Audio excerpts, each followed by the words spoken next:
1182화의 첫 번째 주의 장면은 거대화 때문에 오히려 놓치겠다며 자신의 크기를 스스로 줄이는 로키입니다.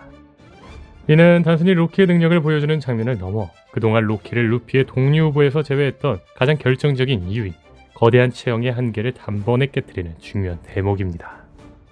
그동안 로키는 루피의 동료가 되기 위한 여러 필수 조건을 이미 충족하고 있었습니다. 가슴을 울리는 슬픈 서사부터 시작해 동료들만이 공유하는 독특한 꿈과 유대감 등까지. 하지만 사우전드 써니어보다 훨씬 큰 엘바프 거인족의 체구는 물리적으로 배에 탑승할 수 없다는 점에서 가장 큰 걸림돌이었습니다. 그러나 이번 화에서 보여준 크기 조절은 이러한 기능적 제약을 완벽히 해소했습니다. 체형을 줄일 수 있게 된 시점에서 로키 역시 충분히 밀짚모자 일당의 새로운 일원이 될 가능성이 열린 셈입니다. 과거 징배가 합류할 당시에도 다른 모든 조건은 완벽했지만 일당 내에서의 명확한 역할이 없어 동료 가능성이 애매했던 적이 있습니다. 하지만 결국 조타수라는 직책이 부여되며 그 퍼즐이 완성되었던 것처럼 로키에게는 거구라는 신체적 제약을 스스로 제어할 수 있는 능력이 동료 입단을 암시하는 결정적 복선이 될 수 있다는 거죠. 물론 변수는 남아있습니다. 로키가 크기를 최대한 줄인다고 해도 여전히 인간 기준에서는 거대할 수 있으며 그것이 써니오의 규격에 완벽히 맞을지는 미지수입니다. 그렇다면 주목할 건 비브로입니다. 1182화에서는 신의 기사단에 의해 소실된 위기에 처했던 부엉이 도서관의 책들을 옮긴 인물이 바로 비브로였음이 밝혀졌습니다. 특히 이 책들은 세계 정부가 금기시하는 고대 왕국의 핵심 비밀이 담긴 인류의 보물이라는 점에서 비브로의 역할은 더욱 결정적이었죠. 다만 여기서 주목할 점은 베가펑크가 추측했던 비브로의 능력입니다.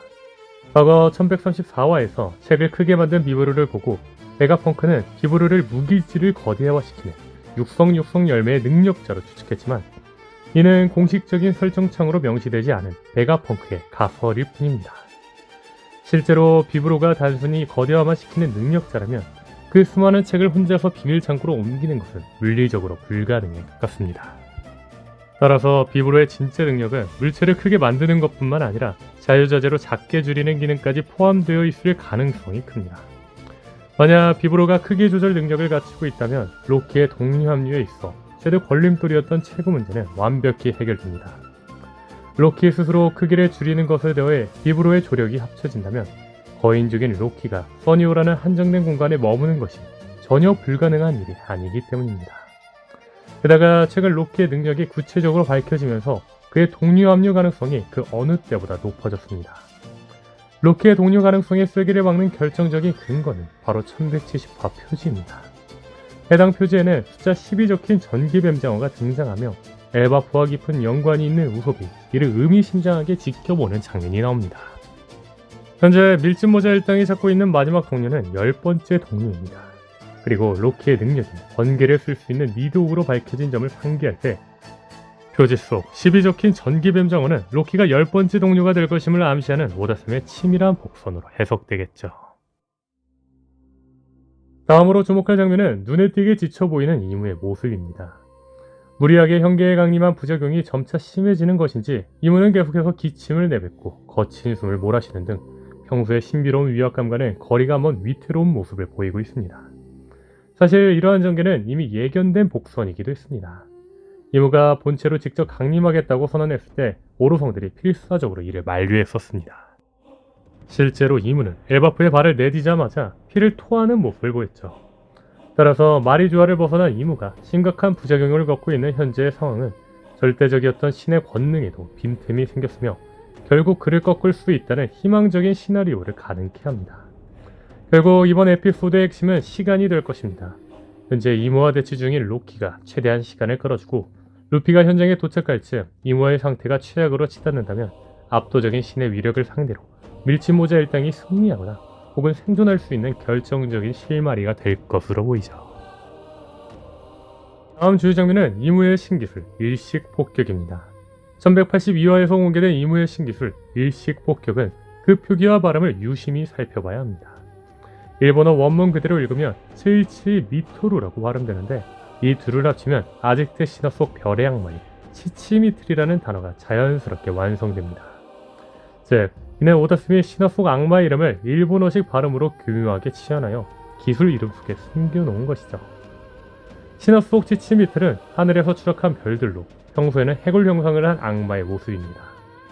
특히 일식이 일어나 태양이 가려지는 순간 지상으로 내려와 인간을 잡아먹는 공포의 존재로 묘사됩니다. 이들의 궁극적인 목표는 태양을 삼켜 세상을 영원한 어둠 속에 가두는 것인데, 이는 태양의 신 니카를 제거하고 세상을 다시 공백의 백년 같은 암흑의 통제 아래 두려는 이무의 목적과 일치합니다. 더 흥미로운 점은 아즈텍 신화의 시대관이 원피스 세계관과 맞닿아 있다는 것입니다.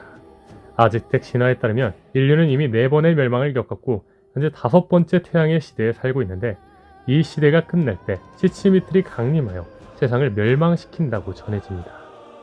실제로 엘바프 신전의 예언을 보면 인류의 역사를 제1세계, 제2세계, 제3세계로 구분해 놓은 것을 볼 수 있습니다. 이는 시대를 단계별로 나누어 멸망과 탄생을 설명하는 아즈텍 신화의 구조를 그대로 따온 것으로 보이죠. 이 신화적 장치들을 원피스에 대입해보면 명확한 결론이 나옵니다. 과거의 조이보이가 이전 시대를 밝히던 태양이었다면, 루피는 이무가 치치미틀이라는 재앙을 통해 강제로 끌어내려는 이 마지막 시대를 지켜낼 마지막 태양임을 암시합니다.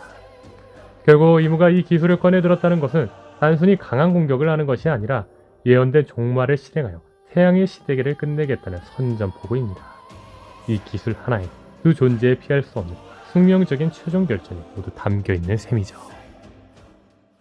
다음 주요 장면은 드디어 밝혀지는 라그닐의 정체입니다.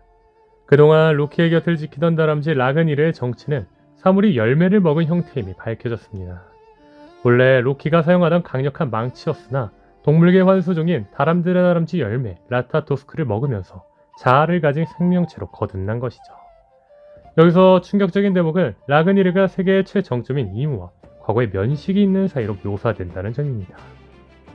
망치라는 무기였던 존재가 이무를 알고 있다는 사실은 라그니르가 800년 전 공백의 100년의 중요한 사건에 깊숙이 관여했음을 시사하는 결정적인 대목이겠죠. 또한 라그니르의 이름이 원피스 세계관에서 매우 이례적으로 천레라는 한자로 표기된 점은 시사하는 바가 큽니다. 본래 라그니르라는 이름은 북유럽 신화 속 전동의 신 토르의 무기인 욜리르를 연상시키는 전형적인 외래어 명칭입니다. 엘바프의 모든 설정이 북유럽 신화의 뿌리를 두고 있는 만큼 이름 역시 서구식 표기를 따르는 것이 자연스럽죠. 하지만 일본어 원문을 보면 아주 기묘한 연출이 등장합니다. 오다스는 라그니르라는 이름 옆에 천레라는 고풍스러운 한자를 아주 큼지막하게 박아 넣었습니다. 보통 원피스에서 동물이나 일반적인 이름을 가타카나로만 쓰는 것이 일반적입니다. 그럼에도 굳이 한자를 꺼내 쓴 이유는 그가 고대 왕국과 직결된 신성한 유산임을 강조하는 오다스의 장치라고 볼 수 있을 겁니다. 다음 주장면은 비를 두려워하는 천룡인입니다. 천룡인 킬링엄은 비의 신을 소원하며 말합니다. 우리는 구름 위의 땅에서 태어나고 자랐기에 하늘에서 떨어지는 물은 우리에게 악몽 같은 존재다. 디의 일족 니카의 전설과 함께 귀가 닳도록 들었지. 하계에서 물을 퍼부는 비의 신이라는 괴물이 있다더군. 이 공포는 에그헤드에서 베가펑크가 밝힌 해수면 상승 떡밥과 직결됩니다. 베가펑크를 통해 과거 공백의 100년 당시에 전 세계적인 대홍수로 인해 대부분의 육지가 바다에 잠겼다는 사실이 드러났습니다. 즉, 천룡인들은 이 끔찍한 진실을 이미 알고 있으며 세상이 물에 잠기는 것이 얼마나 두려운 일인지 알고 있다는 겁니다. 그렇다면 그들이 레드라인 꼭대기 구름 위의 성지 마리주아에 거주하는 이유도 명확해집니다. 단순히 지배층의 권위를 뽐내기 위함이 아니라 해수면이 아무리 높아져도 끝까지 살아남을 수 있는 최후의 방주를 선택한 것입니다. 그들에게 비는 단순한 자연현상이 아니라 자신들을 집어삼킬지 모르는 멸망의 전조인 셈이죠. 그동안 하계의 공기를 마시기 싫어 입는 오만함의 상징으로 여겨졌던 산소통과 헬멧을 갖춘 이 옷은 세상이 물에 잠겼을 때 수압을 견디며 숨을 쉬기 위한 최첨단 잠수복일 가능성이 매우 높겠죠. 다음 주요 장면은 킬링엄이 소환한 비의 신 자자입니다. 과거 하늘섬 에피소드에서 언급되었던 태양, 비, 대지, 숲의 4대 신 중 드디어 비의 신 자자가 그 모습을 드러냈습니다. 여기서 주목해야 할 점은 바로 이름의 유래입니다.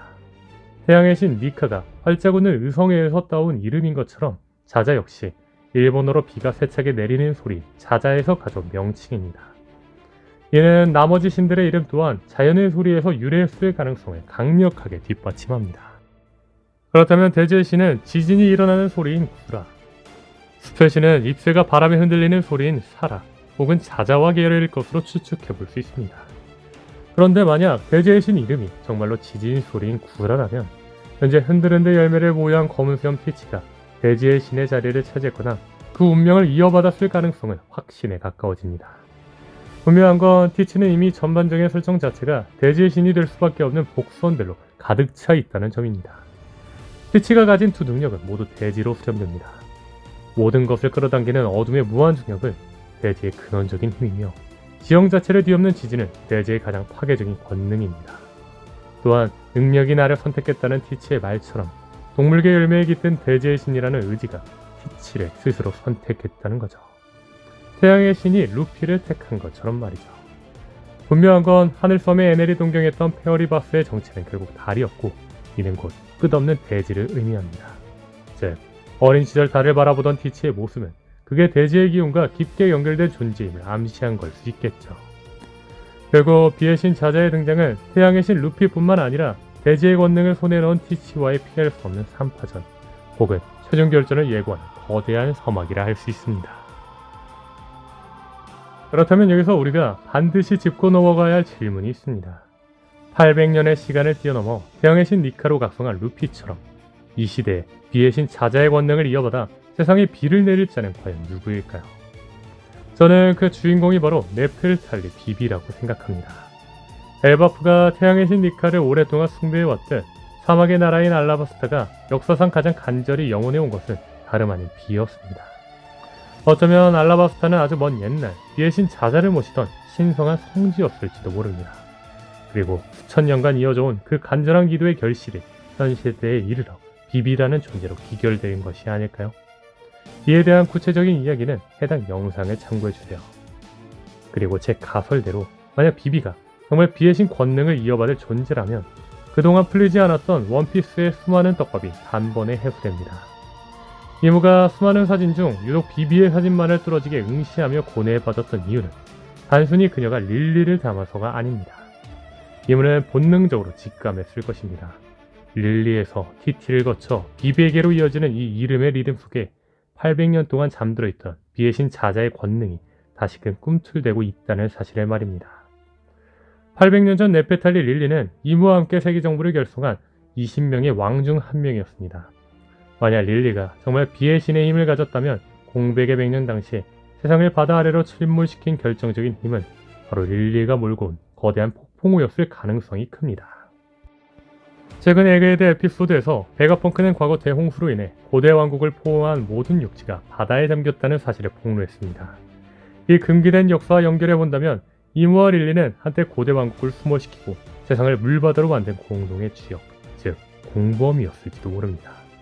또한 이무는 릴리가 저지른 대실수 때문에 포네그리프가 전 세계에 퍼졌다고 분노합니다. 여기서 중요한 가설이 성립합니다. 릴리의 실수가 고의적인 계획이었다면 그녀는 자신의 권능인 홍수와 해류를 이용해 포네그리프를 전 세계로 살포했을 것입니다.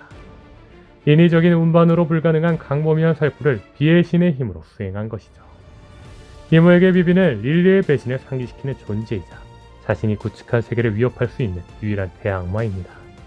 이무가 비비의 사진을 보며 깊은 고뇌에 빠졌던 이유는 장차 자신의 시대를 끝낼지도 모른다는 근원적인 공포 때문이었을 것입니다. 그 공포는 결국 비비를 갖고 싶다는 오로성을 향한 사늘한 명령으로 이어졌죠. 이무에게 비비는 단순한 정복 대상이 아닙니다. 800년 전 자신을 배신하고 세상을 뒤바꾼 릴리의 권능이 비비에게서 다시 깨어나려 하자 이를 자신의 곁에 가두어 철저히 감시하고 통제하려는 본능적인 소유욕이 발동한 거라는 거죠. 즉, 비비를 손에 넣겠다는 이무의 집착은 역설적으로 비비가 가진 비의 신의 힘이 그만큼 이무의 체제를 무너뜨릴 유일하고도 치명적인 위협임을 증명하고 있다는 거죠.